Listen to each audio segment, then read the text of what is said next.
Hello, I'm Luke Blackman and welcome to the Motor Racing Passion Podcast and today's look back on the 5th and 6th rounds of the 2022 Speed Series at Queensland Raceway and at Sandown. And we'll also take a little look forward to the Bathurst International.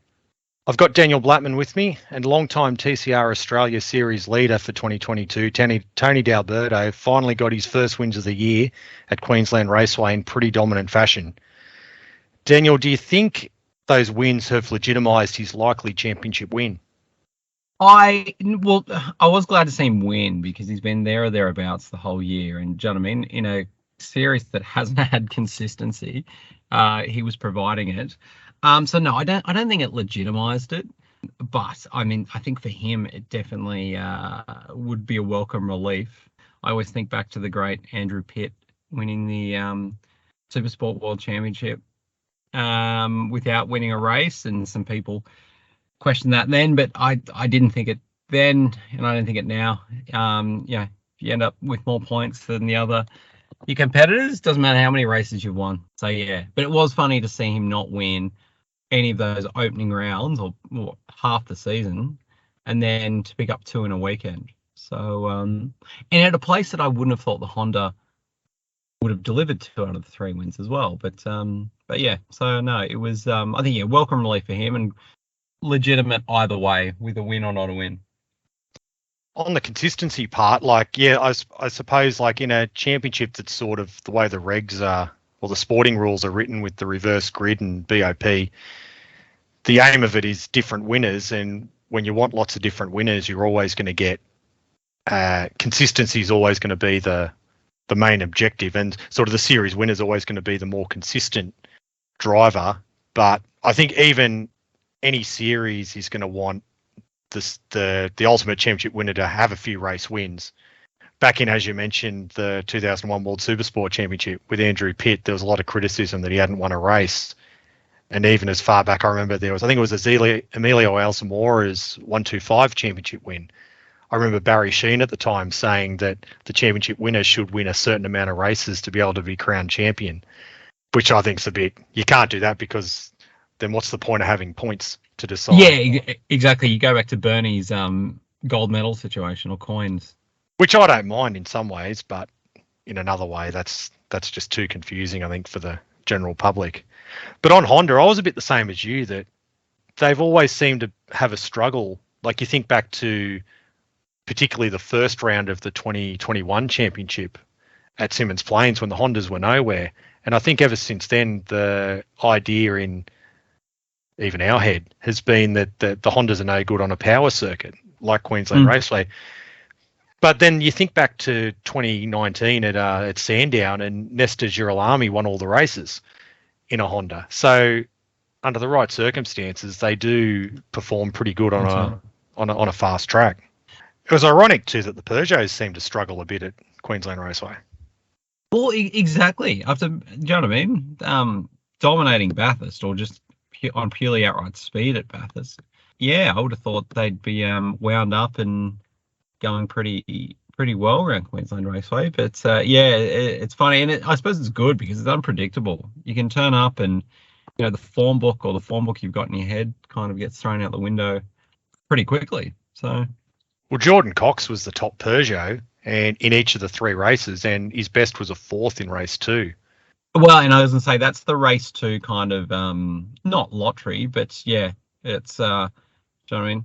It's even just going through some of the results. It's fascinating to see how that reverse grid race in race 2, or how people develop their cars over the weekend.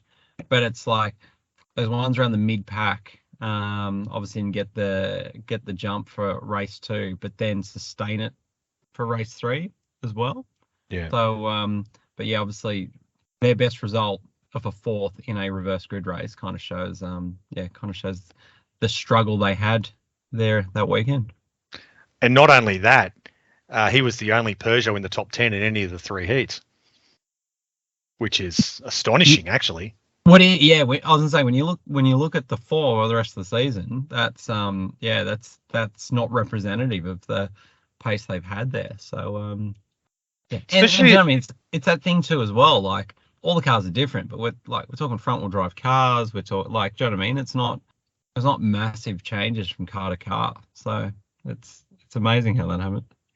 I guess with BOP, this shows again that you're going to get some tracks that just don't suit a certain car's characteristics for whatever reason. Yeah, true. Yeah.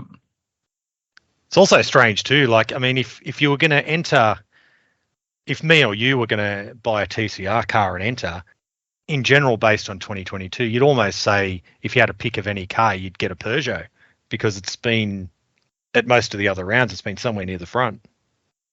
Correct. Yeah. Yeah. Well, yeah, at the front and consistent and reliable. They're all pretty reliable, apart from Alfa Romeos. But it's I was gonna say that'd be hands down the one to pick. And for the most part, versatile from track to track. And that's all. The irony if the Honda ends up taking out the championship as well, which wouldn't be bad, because you think back a bit, then you've had a Hyundai win, an Audi win, and then a Honda, which I think would be great for the series in that sense. Especially as Honda is backing the Tony D'Alberto entry. Correct. Yeah. And hopefully seeing some of the benefits for it, because that's a good model for the rest of the competitors and teams. And hopefully it'll convince them to stay involved. Maybe even a second car. Hint, hint. Well, yeah, because and that's the thing, Shay. It's just D'Alberto's car, isn't it? Because, well, and whether in the background, the Coulthard car, but because I was like, John Martin's Honda previously, was always obviously funded separately from the manufacturer. So it'd be great to see a proper 2-car Honda supported team. I thought Jay Hansen was going to get D'Alberto in race 3 for a while there as well, given he'd won race 2, but by the end of it, sort of the Hondas came on in the second part of race 3, and that let Zach Suter get up underneath Hansen into second place as well. Because Hansen's had a knack this year of, if he's got a bit of clear track and he's near the front, he's had a habit of clearing off. I was gonna say too, and the king of race 2, like his weekends usually develop out of that race 2, and then kind of converting that pace and sustaining it through race 3. So I equally was surprised that he didn't clear out, or do you know what I mean, or just hang around and keep that battle for first. Great for Suter as well, who's had a pretty up and down kind of year. So to get a solid result was really good to see. Would you stick your neck out at this point and say, obviously, Hansen's sort of inconsistency this year, I mean, you can put a lot that down perhaps to his age, but with a year's experience going into next year, assuming he sticks with TCR, you'd say he'd almost go in as a championship favourite. Yeah, I was going to say too, because due to his age, like, you can see the speed he's got, and obviously he's going through that learning curve of, a few accidents and bending a few bits and pieces. So, but I think that Audi is a really good car and obviously a really good package. So I was going to say, with every race, you think he's just going to smooth out some of those rough edges and potentially come back next year and maybe show people a few clean pair of heels. Do a Mostert on them. Well, I was going to say that was the fear. I don't think he'd be that clinical just yet, but it's we'll see. We'll see what the other competition comes to, because and see who else steps up. So you mentioned Alfa Romeo earlier, and obviously Michael Caruso's very bad luck in race 2 at Queensland Raceway, and you made a comment over the weekend after watching the races. You said that you genuinely don't know if Caruso is any good anymore, or any good or not good anymore, because he has so much bad luck. Oh, I was going to say, when you go over the whole course of his time in TCR, so the 3 seasons, I was going to say he's been in all the accidents, like not solely through his own, like he's been involved in a few where he's played a part, but then mechanicals, and to cap it off, when he race 2, when he was leading and controlling that race, to have such a an unlikely mechanical failure that throws it out. Yeah, even I felt sorry for him, and to that I just couldn't get a read on it. I was like, is the bloke still got it, or does he not? Or yeah, so but it's no, it's good to see he's come through, and as we'll get to as well, he's broken the duck as well for the year, so that's really good and really encouraging for him too, because I think he's good for the series. Like, it's funny, I can remember him battling Barton Moore back in F3 back in the day, and I was a clear Barton Moore fan at the time. But no, over time, to be fair, as soon as Caruso stepped out of the V8s, actually, I've liked him more. So no, it was good to see him have some success. And you're definitely right. I think guys like Caruso, James Moffat, D'Alberto, obviously Will Brown as well. They are good for the series, and you want them. You want them not only doing well, but also you don't want them dominating, but you want them doing well, and you want to hear them keep saying that they're going to keep coming back. Yes. Yep. Year on year. That was I know Holdsworth got a full-time supercars drive again this year, but when he jumped in last year, the hope was, oh well, if his supercars career's done, he's going to keep doing this year on year. And you don't just want them to jump in just for a year, get it out of the system or whatever, and then there's no sort of flow on from there for the series.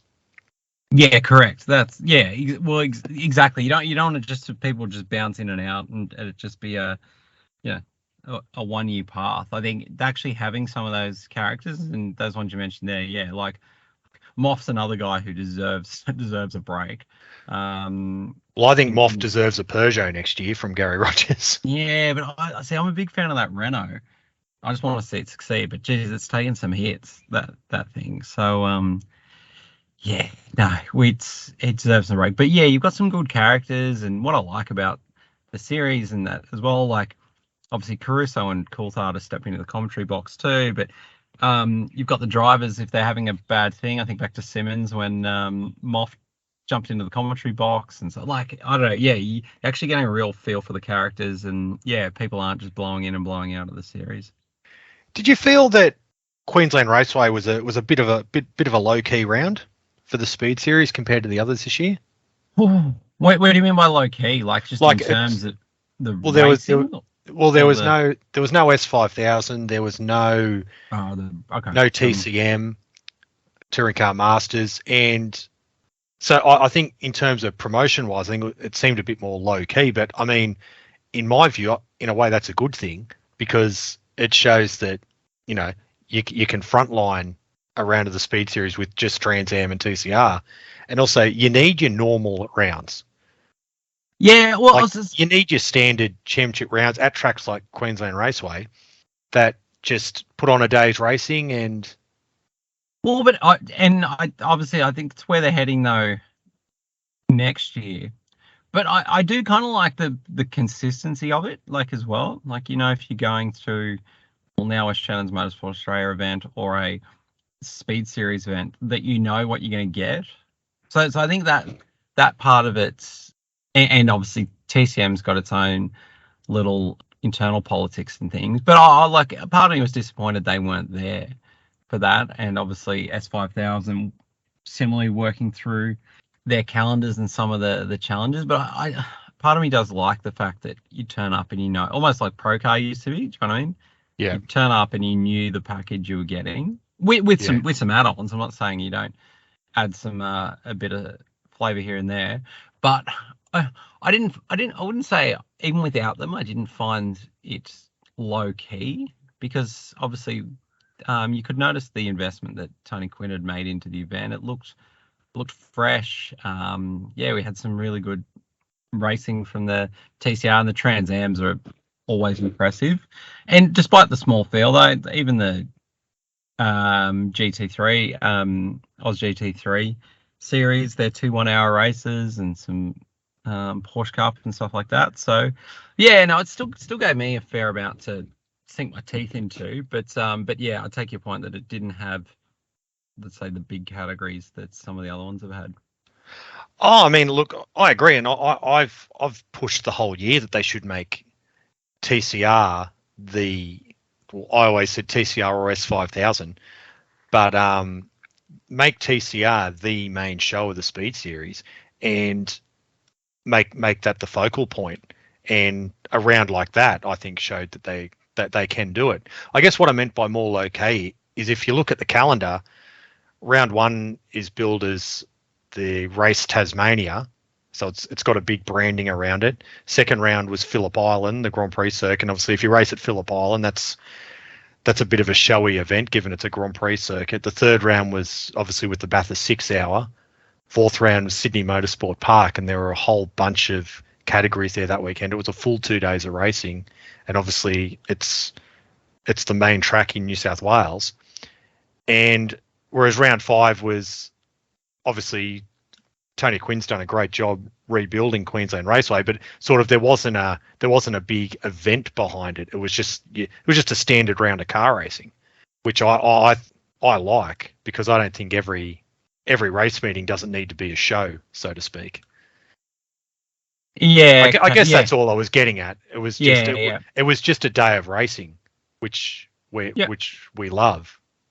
No, it didn't need anything else behind it. No, but I was like, I'd be in time. I wonder what Mr. Quinn might do to bring that. But I was gonna say, even that Tasmanian stuff and a few others, like, it was just branding. Like, do you know what I mean? I think once you're at the track, not a lot else. You wouldn't know the difference, really. No, exactly. Yeah. So I was like, I think that's that. It's just a bit of branding. So But I mean, as we'll come on to later, this is what the Speed Series needs: more of those normal rounds at permanent circuits. Because if we move on to Sandown, I mean, Sandown was a bit of a showy event, given especially there's no Sandown 500 this year. So sort of this race meeting was run at the time of year the Sandown 500 usually is.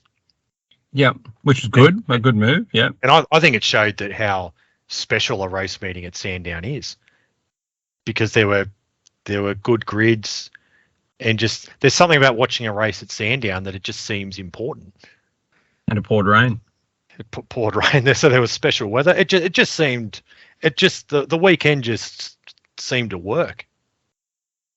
Yeah, well, I think I'd be interested to see where all the teams are based too. I've got a feeling that in and around Melbourne, you're obviously quite accessible for a number team, which is great. The track's good. Obviously, the weather was entertaining. I really enjoyed like Sandown in the wet. There's been some great races there too, and some of the conditions were atrocious, which led to some errors and things. But no, I was gonna say it was very entertaining, and I was like, we need to cling to Sandown for as long as possible, because I think it was a great meeting for all the categories, but obviously TCR across their 3 races.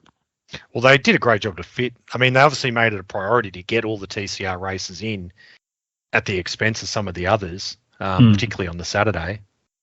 If you're a GT driver, you probably wouldn't have been overly enthralled by the weekend. But then again, you can't control the weather, so what are you supposed to do? But yeah, exactly. Well, and you saw a lot of them were complaining about it as well. So I think they were quite happy to get off in that Saturday one, especially when those cars spearing everywhere. But even that was great to watch.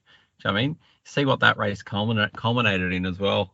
That run to the flag was it was pretty good. So the last lap of Heat 1 in TCR with Jay Hansen making a very big go at Aaron Cameron over the old Rothmans Rise down into Dandenong Road.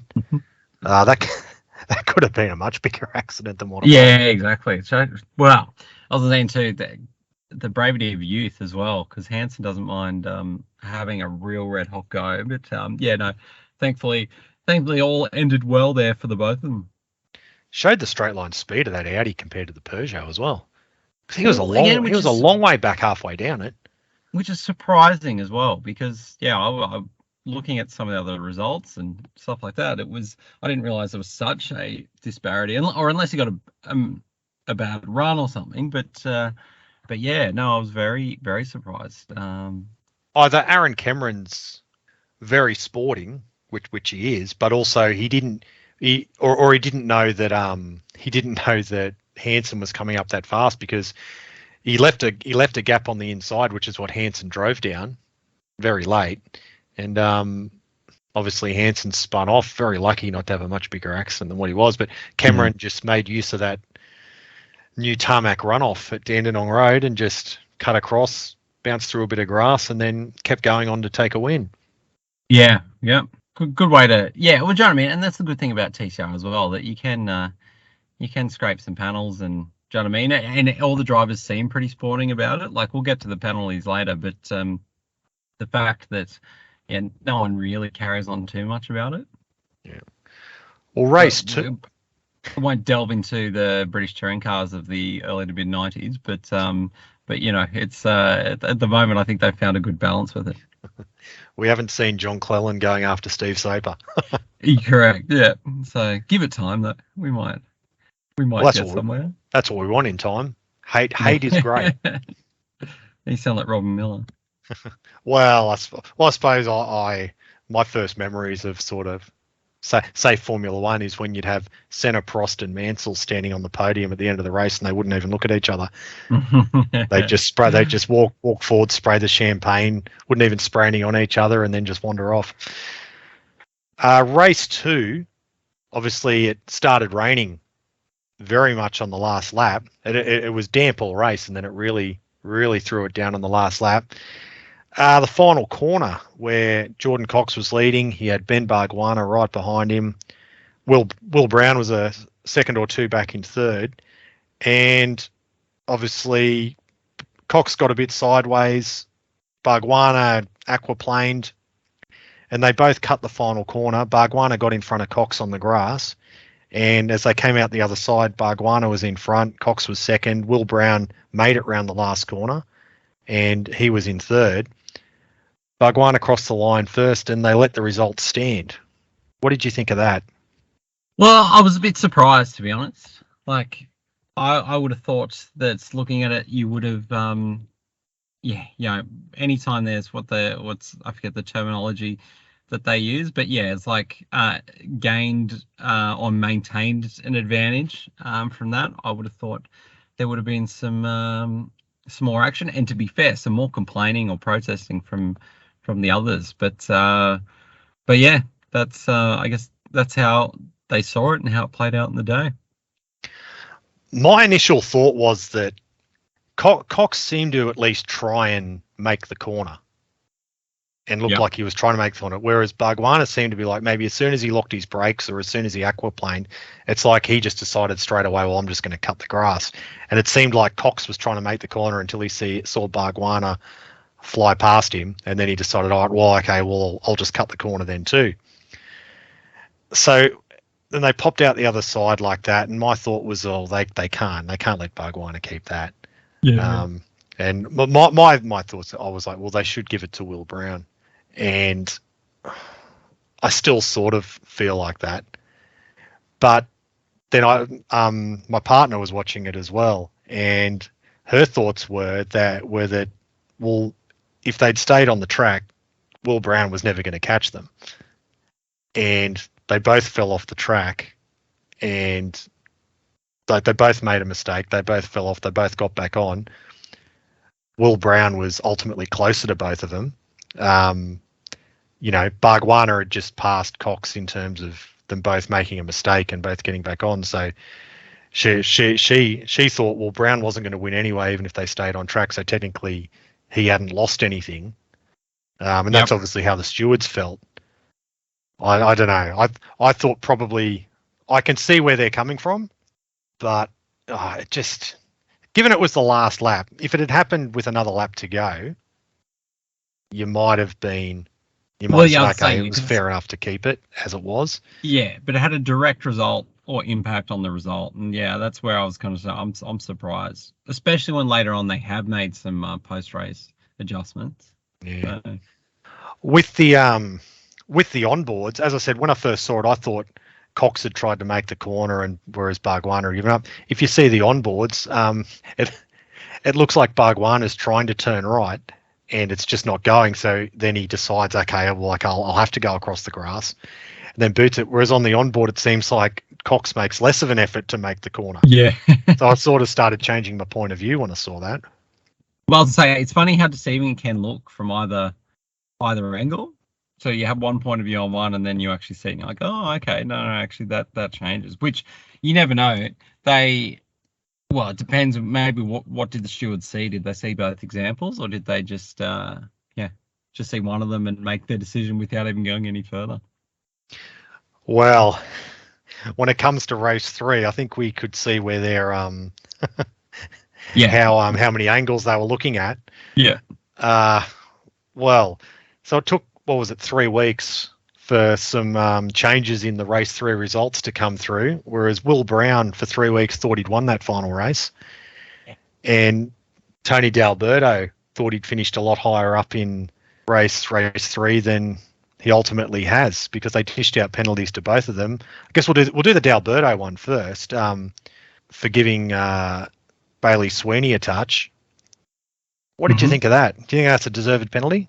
I do think it's a deserved penalty, but like, not that it was sinister or anything, but because originally the first angle I looked at it and I was like, oh, well, Sweeney's pushed him right on the exit of the first corner. So I was like, oh, it's all a bit love and war kind of thing. And then D'Alberto's come across and they bumped and Sweeney's gone round. But then I had a second look, and you do see the move that D'Alberto makes, obviously to position for the second turn, the S's right there.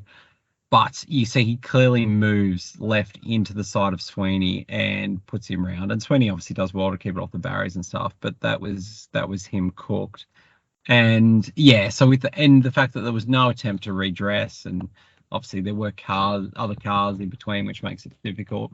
But yeah, no, I'm amazed it took that long, and I know there was some of the reasons they've got there, but I thought there'd be something immediately after the race, and I was kind of surprised that there wasn't. So no up in arms from my end to see a penalty given. I just wish it would have been done in a lot more timely measure. Well, I guess if you're going to penalise Will Brown for what he did, you have to penalise D'Alberto for that. We're in an age where there's no such thing as a racing incident. Someone has to get blamed for everything. Yeah. Well, but I think, well, they have to not they have to, but yeah, like, could you say it was a racing incident? Yes, but then I don't know. He has moved left into someone on a straight and spun them around. Is that a racing incident? Like, I just don't know how many racing incidents happen in a straight line. I thought originally if they're when wheel I saw to wheel during a corner, like, do you know what I mean? And the cars, the old B pillar thing, there and there. But that I was just kind of like, yeah. Not for a second I was saying it was intentional and it was all the things, but he did cause that accident. So, yeah, it looked to me, I guess, like sort of Sweeney. He was on the outside, Sweeney was on the inside. D'Alberto got forced up onto the curb, and the curb being pretty wet, it seemed like he sort of just understeered down along the curb, and then sort of when it's bit at the end of the curb, it's fired him left. Yeah, because he probably had some left lock on to get off. But yeah, no, I see what you're saying there. Yeah, I can go with that. I thought Will Brown's penalty originally was for his little bump and run on Jordan Cox to take the lead, but it was for an infringement against Zach Suter on the 4th lap, according to the Speed Cafe article. So I haven't actually seen footage of that. So yeah, no, and I was doing a quick recap as well, and I can't get anything specific as well. Yeah, apart from the official release, he's saying race incident. Yeah, with Honda privateer Zach Suter. So obviously the 5-second penalty demoting him to second place. So yeah, it's hard to pass judgment without having the complete eyes on that. But yeah, it almost seems the 5-second penalty versus the 10-second penalty that D'Alberto got, like whether they just did it to move him to second so he didn't win. it just seems strange that that one's a 5 and one's a 10, especially when we're saying that D'Alberto's one wasn't by any stretch one of the worst things you've done on a racetrack. So yeah, I wonder if that penalty was a little bit strategic. And it's not like Suter was in second either. Like, do you know what I mean? They moved him from first to second with a 5-second penalty. So yeah, like just on the surface of that, it does seem a little bit unnecessary. Yeah. And it's bad luck for Brown because, I mean, he's now only got one chance to clock up a win for this year. Well, he's got 3 chances at Bathurst, but he's got one more round. And, I mean, he entered the series, I would say, as a championship favourite. Yeah, and I agree with you too. And then he's a former champion in the defending champion car. But yeah, it took him a little while to get going, didn't it? But I still think back to that race at Phillip Island between him and Coulthard.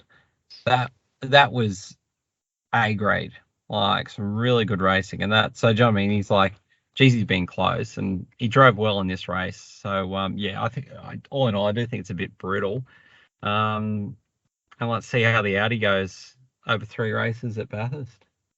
So that now leaves Tony D'Alberto with a 46-point lead over Jordan Cox, who's sort of quietly got his way up into second place. He's had a few wins this year, but he's sort of bounced around the points table a bit. Will Brown is sitting in third from Josh Buchan and Zach Suter. So, I mean, D'Alberto is going to have a pretty bad weekend to lose the championship. Yeah, well, and I was going to say, we're just commenting earlier on how consistent and how strong he's been despite not always winning races. So yeah, I was going to say it will take something remarkable, but someone once told me great things do happen on the mountain. Well, especially as the Peugeots, you would say, is the car to have at Bathurst based on previous form as well. Yeah, well, yeah, going back to Easter, yeah. Well, and if that form continues, you think it'd have to, but the variations round to round from car performance to car performance, we'll see how that plays. Are you worried at all about the car count, given it's dropped to 18 at Queensland Raceway and Sandown compared to early in the year? We lost the Fabian Coulthard and the Stan Sport Honda. The Brad Shields Tilton Hyundai's dropped off, and Lockie Manif swapped from the VW into the Audi. So we've sort of lost three to 4 cars, both the Volkswagens. Anything to worry about, given that we've had no one new come in? No, I think it's just as the season's gone on. Well, the Shields one's interesting, and I guess the Coulthard one was the money just ran out, or the momentum they thought they'd get behind it.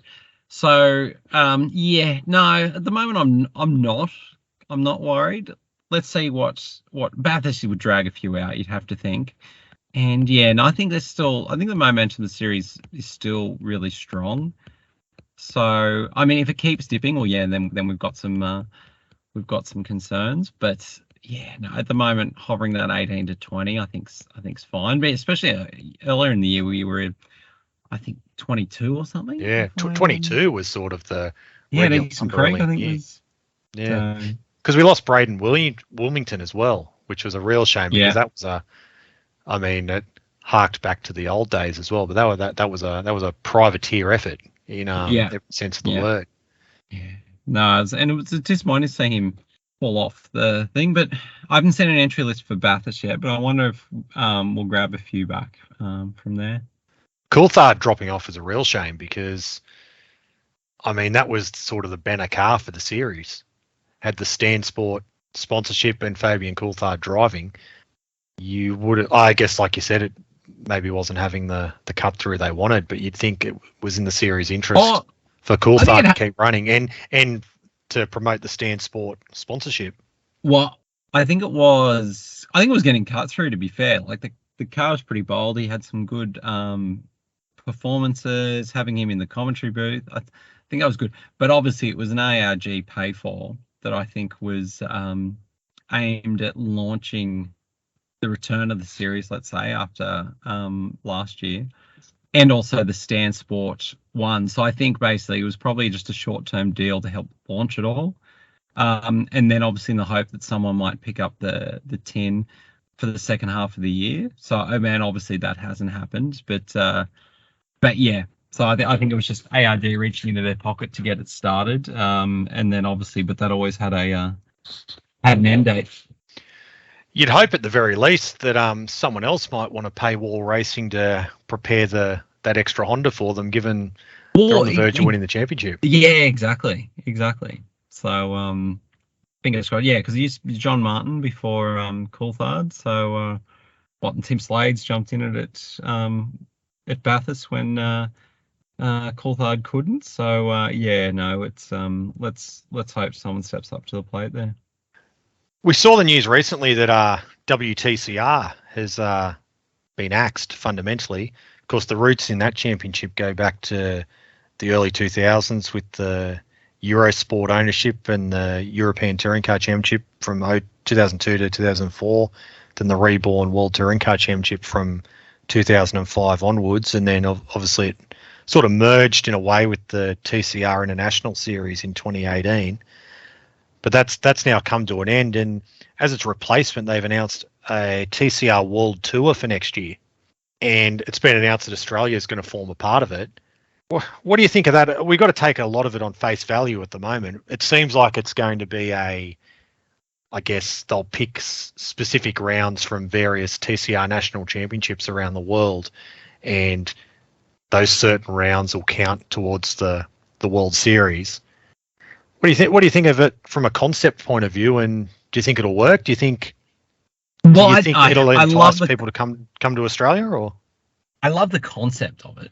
Absolutely love the concept of it, and obviously it's taking a throw from the Intercontinental GT Challenge, which obviously the Bathurst 12 Hour plays a part in with Spa 24 and those type of events. Which, do you know what I mean? I think that's really cool, and I like the fact they're doing it, and clearly, obviously, Bathurst will feature in that. And if we, as we've talked on the podcast before, if we can get it back as an endurance race as well, I think that throws to that concept even more. But yeah, it's just a bit light on detail at the moment, isn't it? Like, is it going to work the same way that manufacturers will nominate local teams, or, do you know what I mean, ship teams and gun drivers to each of those things? Because can you imagine if we have 20 of ours, and with all the Euros and stuff who jump in as well, and like you have 40 TCR cars around Bathurst? That's a best case scenario, but it is really exciting, and I think it's cool. I should touch on, it's quite sad to see the end of the WTCR as well, and obviously the World Touring Car Championship that I guess bred into that. But yeah, no, I think as concepts go, a lot of water to go under the bridge. But at this stage, I'm a big supporter of it. I kind of don't see the point if it's not, there's not going to be a travelling bunch of cars that go to each of the World Tour rounds to sort of bulk up the local national championship round. Like if it's a bit like, say, the Intercontinental GT Challenge. If we use the Bathurst 12 Hour as an example, Bathurst has got its allure, and European teams want to keep coming out for it. But theoretically, if it was only, if there was no allure of Bathurst and it was just your standard IGTC round, and Audi or Mercedes, they just nominate local entries, then there's nothing to make it stand out as a world championship event. So I think there has to be international teams come out. Yes, and to make it worthwhile. Yeah, and they need to be kind of marquee events, kind of on that Spa 24, Bathurst 12 Hour kind of feature. Yeah. So in terms of TCR Australia, the event that stands out to be a TCR World Tour Series round would be the Bathurst International. Yeah, it's the only one. Yeah, it'd have to be, and I would say if it is a World Tour round, I would say then that probably puts the knife through it becoming an enduro. But imagine if you could make it an enduro, like why would that stop it? Well, would enough European teams want to come out here to do an enduro? with TCR cars. If all the other rounds they nominate are sprint rounds. Well, I'd be interesting to see which other be interesting to see the calendar first as well, because imagine, and I know this is not in that series. Remember that one-off 500 lap race around Spa that TCR cars did? Yeah. Like, imagine if they end up going down that angle. Oh, it'd be cool. But I don't know. Like you said, I mean, theoretically, the way on face value, the way this is presented, there's no reason it couldn't have involved sprint races and endurance races. Yeah. Really. Because we've seen, like, for instance, TCR Argentina. Obviously, there's been a bit of focus on that lately with the Toyota Corolla debuting. And I mean, they have 2 driver 1 hour races. Yeah. Involved in that series. There's no reason that that sort of format can't make a part of it. I just wonder how many European. I mean, more information has got to come out. Like, for instance, the Cyan Racing Lincoln Co team, that was sort of born out of the Volvo World Touring Car program. And when it shifted to TCR, we had the Lincoln Co's come along, and that team sort of exists to compete in the WTCR World Touring Car Cup. Is that going to transfer across? Will that now travel around to all the WTCR World Series rounds? Yeah. Well, but which would be good, and I think it relies on that manufacturer wants to push it to send potentially cars or drivers and engineers around to support, like, the traveling show. So in a perfect world, it'd be like what Audi have done over time, support the local team, which is MPC. So good carryover from obviously what they do with the Bathurst 12 hour to potentially this event as well, but then also send other teams. You know, WIT came one year, obviously Phoenix Racing before that as well. So it'd be good if that's what they have in mind for this World Tour. But I guess that'd be best case scenario. And then obviously send all their contracted TCR drivers out here as well. You could probably team it up with Macau as well, because it makes mention of there'll be like a world finals sort of thing for it, which maybe the final would be Macau. Yeah, either that, or maybe they'll have a final in December or something, and Macau's another round. But you think it'd make sense ship cars to Australia and then onto Macau, depending on the timeline. I'm not sure off the top of my head what the dates of Macau is, but maybe it's 2 weeks after the Bathurst International this year at least. Yeah. But also it reads on face value that they've got some sort of ranking system. Now, does that mean there won't be sort of a point standings for the World Series? It'll just be... Well, yeah, that's what I was going to say. I didn't feel like there was a heap of detail around to it, and maybe at this stage, well, it's November. So, yeah, but there has to be points. It gets the key to making it, like, follow the narrative, like, do you know what I mean? Yeah. That people follow it from start to finish. Yeah, and I guess it's a way to involve the national series as well, I guess. Yeah, true. Yeah. Because... But I mean, the national guys will want to get there and race against the best people anyway. So you hope so. Well, I think that'd be a smart move, that they choose rounds of the national championships and make them count as a World Series round. I think that bulks up the national series as well as does both. Well, as you said, we just need to make that 500 lap Spa race part of the Belgian. Well, TCR series.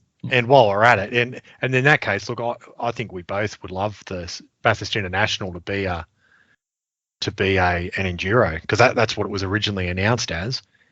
Yes, yeah. But we'll wait and see.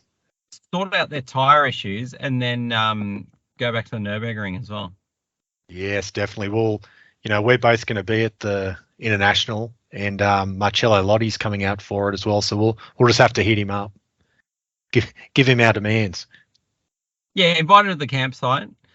Maxi book style. We'll give him a brewski, and then we can give him some feedback. Yeah, and then that'll give us if Marcello Lotti comes, then we can next time Stefan Rattel walks past at the 12 hour, we'll just have to say, look, Marcello came in. Why can't you? All right, on that, we're going to take a quick break and we'll be back in a sec.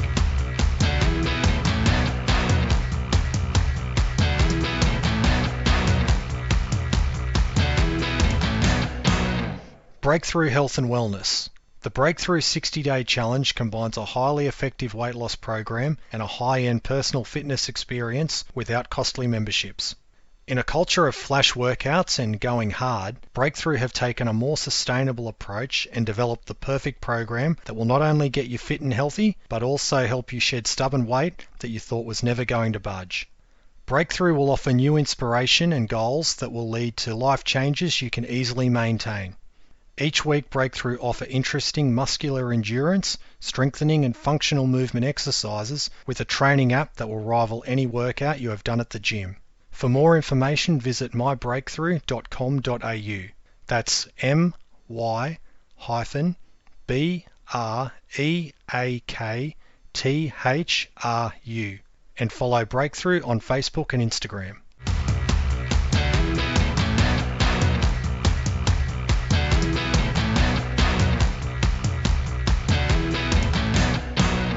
Welcome back to our podcast, looking back on round 5 and 6 of this year's Speed Series.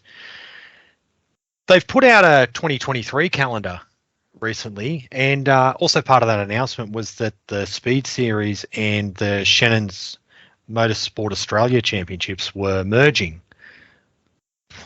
First of all, what are your thoughts on the merging? Are they pretty much merged anyway, really? That's what I was going to say too. They pretty much were merged, and you were just left with these couple of categories that try to get squeezed into a Speed Series event.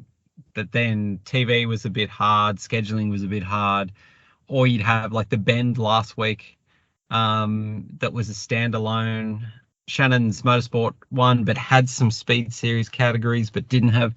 So yeah, it was 90% merged. I think going the final 10% just makes it a bit cleaner.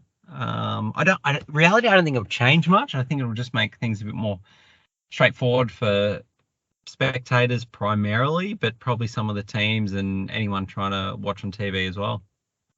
Yeah, if anything, it'll make it a lot simpler that when they're at a Speed Series round and they're saying, oh, we're part of the Shannon's Motorsport Australia Championships this weekend and we're part of, it takes one. I mean, we said that in our very first podcast this year, that sort of just introducing the Speed Series name added a level of complexity that was hard to explain.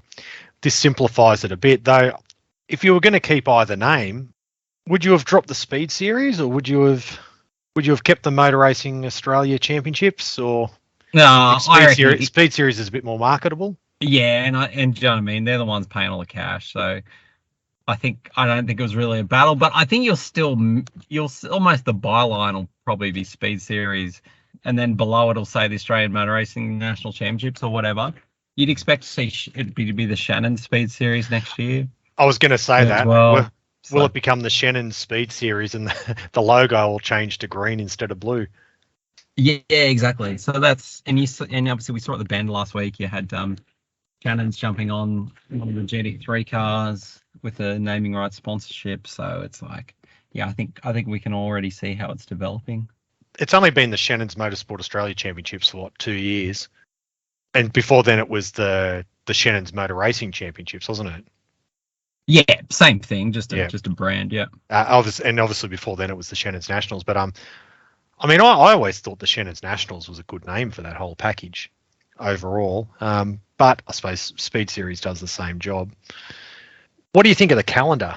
It's in terms of the Speed Series calendar, it's pretty much the same as this year. Which is that a good thing? Is it a bad thing? Is it just consolidating before you move forward? It's not a step back, but you wouldn't necessarily say it's a step forward unless you consider the merger to be a step forward. But then technically that means you've lost an event. I wasn't saying and we lost the South Australian event. So I think that is a negative. Is a competitive feedback, is a competitive focus potentially, but yeah, you'd like to see a national championship have a bit of a presence in Adelaide at a permanent road course. So at the Bend or Mallala, you'd hope that can grow out of the next couple of years, and 2023 is just a one-off. as the two merge. But yeah, I was gonna say, because they're going to be big schedules as well. Like to only have 7 rounds. Yeah, so which is like it's going to be good to watch because it's going to be full on.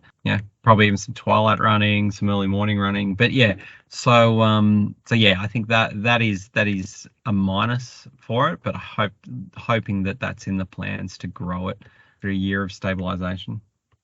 7 rounds at 6 tracks as well. Yeah, because of 2 at Bathurst, isn't it? Yeah. So I mean, that gives New South Wales 3 rounds, and we've got 1 permanent circuit. Obviously, Bathurst as well, and Bathurst has got the 2 rounds. But I mean, then you've got Victoria, which has got 3 permanent circuits, and perhaps a 4th within the next few years. Anyway, with the talk lately of Calder coming back, they've got the 2 events, so it's Phillip Island and Winton fighting over the round 3 to be confirmed event. I suppose. What do you do? I mean, does TCR need to go to Bathurst twice? Well, they don't need to, but commercially, they do. They don't, and maybe in time as well, as if this world touring car thing really takes off, then maybe it gets the 6 hour gets replaced for more. But I think it's just commercially at the moment for both ARG and the teams, it's beneficial for them to be racing there twice a year.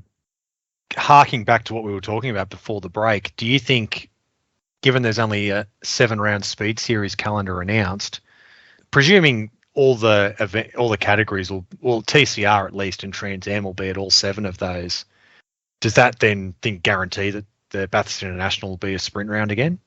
Yeah, no, I think it definitely will. So, and I think it'll take something not seismic, but some of the issues I've talked about with enduros about the cars not like needing new fuel systems and things like that. Yeah, I think that's sprint for let's say the foreseeable future, and hopefully growing to something a bit more endurancey in the future. Do you think it was interesting that it wasn't confirmed that was the exact TCR calendar at the time? Well, I do, because I would have thought you just who the categories are they're going to be running 7-round series. So I don't understand why you wouldn't just do it all in one. But unless they just didn't want to get it lost with obviously the amalgamation calls. But yeah, I think it's pretty much a given, isn't it? Yeah, I mean, unless they want to wait for the Victorian round to get confirmed, which track it'll be at. Well, true, and that's that. So you can actually give people, sure. But then also the fact that it's in Victoria, whether it's Phillip Island or Winton, and let's hope it's no disrespect, but Phillip Island's an absolutely cracking track. So you'd assume it's going to be wind up there. But yeah, it is better to have 100% confirmation rather. It's never good when you see announced schedules and things with TBCs on it. I mean, spending other people's money, which is a tradition on this podcast. Yeah. I mean, I'd love to see a 10-round Speed Series, but obviously the categories that only go to 7 or 8 events total. Have Winton and Phillip Island, that gives you 8. Have the Bend, that makes 9. You have Malala, that makes 10. Like that's just an idea. Or even a second trip to Queensland somewhere in there. Well, I reckon in the driver, we'll see how it goes. But if Stan Sport want more content, well, then that kind of, I think, drives that. Potentially at the moment, that might be a limiting factor of, wait, this is your airtime or this is your... Well, in some ways, 2 trips to Eastern Creek could be worthwhile because there's always the calendar's always overflowing at Eastern Creek in terms of categories. I mean, they can barely fit them in. Even 2021, before the lights were properly up, I mean, they were running right into dusk. Oh, no, they did race under lights at Eastern Creek in 2021. I'd forgotten that. They had the production car race. Oh, and I was like, I reckon things like that will be common, which I think are a good thing too, because it's just changed up, especially those types of events that, your 3-hour production car races and your 1-hour GT races and things like that are hard to put in TV windows. Yeah, I think we might see more of that, which I don't think is a bad thing. What are your thoughts on S5000 getting axed from the Bathurst International? That was a huge disappointment. Oh, massive. Well, do you know what I mean? Like I wasn't the reason we're going to it, but it was just kind of like when you looked at that overall thing, it had everything, and obviously as we've touched on, that's the strength of the Speed Series package. And S5000 being there was a selling point for us to try and get people with a passing interest in racing to come along and camp with us. Yeah, and I mean, just, yeah. if that they had an idea, if you give them a bit of background on what an S5000 is, I mean, people are excited by them, and they're excited to see them at Bathurst. And well, now it takes a bit of interest away for them.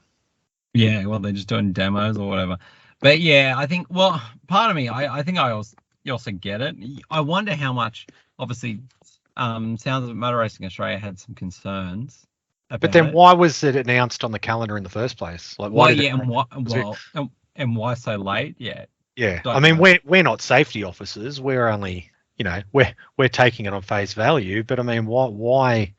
And even last year, why were the restrictors only the choked engines and that? Why were they only announced at the last minute as well? Yeah. Well, I think, whether it's people just getting nervous more close to it. I'm fearing we won't see much of them on the Speed Series next year. Oh, really?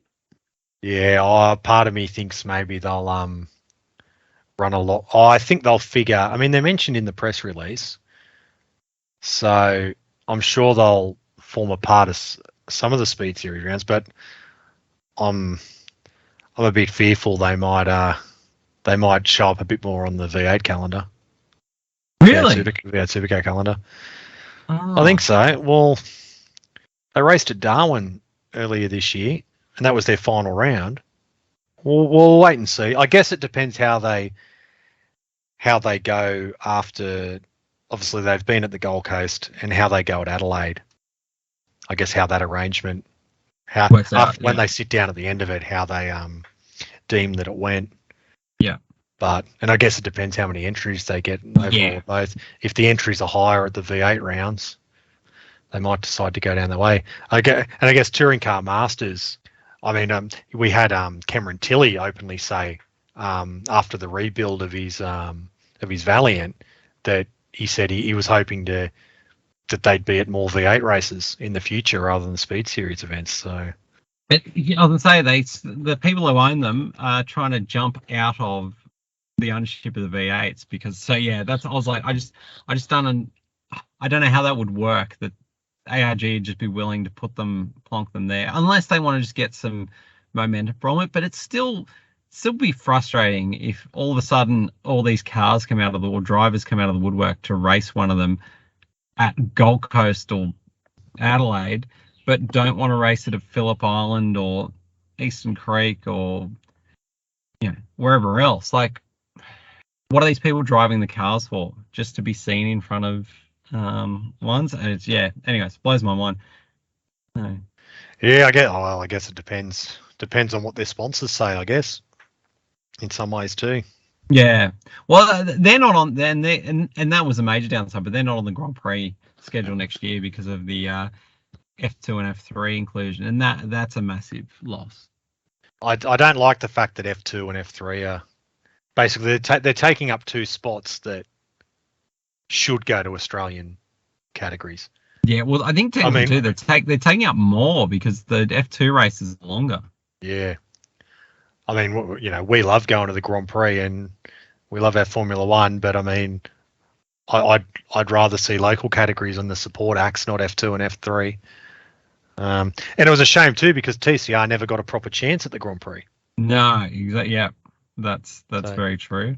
As well, S5000 should be at the Grand Prix. They should exactly every year. I was going to say because that is how, and that's why someone needs to step in because they're like, that's how is going to grow because people come to watch open wheelers and you see the Australian version of or peak open wheelers. So I mean, I get supercars being there. That's fine. I even get Porsche being there, but Formula Ford should be there, and S5000. They should be guaranteed on the support card every year. But that's us telling the Australian Grand Prix Corporation what to do. Yeah, I think they need it. Yeah. Oh, so we'll look ahead now to the Bathurst International. What are you looking forward to? Should be a great weekend. Yeah, I'm actually really looking forward to it. Like, obviously minus the S5000 thing, but yeah, I remember when I first flicked through the thing, and I was just like, yeah, it's like from TCR to Trans Am to TCM to the Australian GT3 3 hour, to the Porsches to the production cars. And I was just like, it's going to be varied. It's going to be good. Keen to see some entries because there was some rumors of obviously a few Germans coming out to run in both the TCR and the GT3 race. So yeah, no, that's I think it'll be really good. Just the schedule's packed, got released during the week. It'll be a great weekend. Hopefully the weather's good and yeah, no, crown a few champions. It'll be really good. Well, so far at the time of recording, the only international announced so far for TCR is Teddy Claret in a Peugeot. I hope I've got the pronunciation right. Claret, because he's French. Yeah. He's driving a Gary Rogers Peugeot. So we'll see if we can get another one or two, as you were saying, get announced maybe at the last minute. But I mean, he's won some French titles and he's a TCR Europe front runner, so be good to see how he goes. And good to have an international name, but I mean, given the events, the Bathurst International, you needed at least one. Yeah, exactly. Wasn't there? It was chatting about Chris Mees for a while or something as well. So yeah, let's see how that plays out. But yeah, no, that'd be really good. And in a good sign for next year, there's a new Hyundai on the grid as well with Josh Buchan's been testing a Hyundai Elantra. Oh yeah, the new yep, I did see. Because that's one thing the series I think needs going forward. Given if it's an international category, you need a bit of a rollover of cars coming into the country. Some of the latest spec cars. And then they can get passed down and all that as well. So and maybe it'll take Hyundai back to the front. Maybe. Well, Bailey Sweeney won one of the heats in April there at the at Easter. Yeah. So that's a good team. So you have to think that they're going to be edging back up. I'm talking more championship stuff, but yeah, I think between Buchan and Sweeney, the HMD Hyundais, that'll be something to look out for. Who's your tip for the weekend? Well, I was going to say Peugeot City, so I'm going to go Cox. Championship's going to go to the third race, but D'Alberto will do enough without winning a race to take the championship. Yeah, that's pretty much what I think actually as well. I think D'Alberto will. I think Cox will be a lot closer in points by the end of the weekend, but I think D'Alberto's far enough in front that he can not cruise home, but I think he can. I think he's done enough. He's done enough so far that he can only lose it. Yeah, exactly. That's insane. But a lot can happen around that place, and it doesn't take too much for someone to get unlucky. But yeah, I just think he's experienced. The car's good. Do we predict any GRM team orders to help Jordan Cox out if the championship starts getting a bit closer? No, I doubt it. Just because I was like, I think everyone just wants, like, everyone's pretty independent, and it'd probably be a bad look as well for the series. Correct. If, given the ownership of ARG and everything. Yeah. So it's I don't think there'll be it'll create more controversy. It doesn't need it. You know what I mean? So no, especially after the Trans Am rear window thing. Well, yes, 100%, yeah. So, but that's like, you know what I mean? That's Trans Am race is going to be incredible as well. Hopefully, we get some more GT3 cars entered. Some of the noise is encouraging, but who knows? And Touring Car Masters, the production car race. Yeah, there's just so much going on, which will be good. I'm surprised actually. There's not a higher GT3 car count given. I mean, it's fundamentally a test session for the 12-hour. Yeah, exactly. That's, do you know what I mean? And hopefully it doesn't take away from the Challenge Bathurst thing. Obviously, Triple 8's going to run two Mercs, and we're going to see some more Audis. So, yeah, I think that will look quite good. How do you think a 3-hour race is going to feel for GTs around there? Obviously, we're used to the 12-hour. Oh well, I was Do you gonna say, it's think? gonna Do you feel think short. it'll stack up? Yeah, no, I think it'll be good. I think if it's long enough that it'll play out. We'll throw back to the showroom showdown one as well. So no, I think it's long enough to let it play out and a few things, and short enough that it fits in a 3-day weekend schedule. So no, I'm looking forward to it. Yeah, I was wondering if the 2 1-hour formats were maybe more, but we'll see. Oh, the race I'm sure will be fine. It's just with the 12 hours so close, kind of thinking, do they need a sort of a long race so close to it? Well, I think it just forces it. Well, not yeah. I think it forces it to be a 2-driver event. Yeah. So Yeah. So then you get the pro-am, you get So that's kind of the thinking, and it's something different and special for this event. So yeah.